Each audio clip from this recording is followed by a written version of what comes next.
দেশের বাইরে আমার কোনো ঠিকানা নেই, এই দেশই হলো আমার আসল ঠিকানা। কারণ বেগম খালেদা জিয়া একজন আপসীন নেত্রী ছিলেন, তাই আমার খালেদা জিয়াকে অনেক ভালো লাগে, এই জন্যই আমি খালেদা জিয়া সেজেছি। আমার নাম আদিবা, আমি কাওলা শিয়ালটাঙ্গি এয়ারপোর্ট থেকে এসেছি। এটা হলো দেশ নেত্রী বেগম খালেদা জিয়ার সাথ। কারণ বেগম খালেদা জিয়া একজন আপসীন নেত্রী ছিলেন, এই দেশের জন্য খুবই ভালো নেত্রী ছিলেন।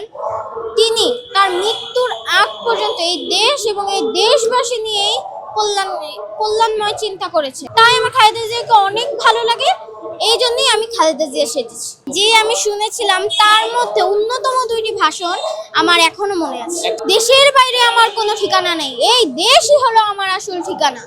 এই দেশ, দেশের মাটি, মানুষই হলো আমার সবকিছু, কাজেই আমি এই দেশ ছেড়ে যাব না।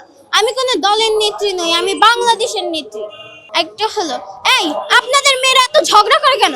এই মেয়েরা চুপ করো, কয়দিন হয়েছে চাকরি পেয়েছো, এত কথা বলো কেন?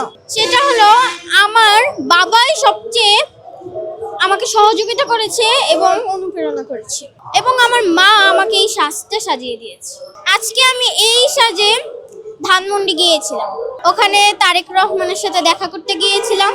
তখন তার প্রোগ্রাম শেষ, সে গাড়ির ভেতরে উঠছে, এরই মাঝে গাড়ি চলা শুরু করলো এবং সামনে অনেক ভিড় ছিল, কিন্তু আমি আমার জায়গা থেকে লড়িনি। আমাকে অনেকে ধাক্কাও দিয়েছে, কিন্তু আমি তাও আমার জায়গা থেকে লড়িনি, কারণ আমার তারেক রহমানকে দেখার এতই ইচ্ছা ছিল।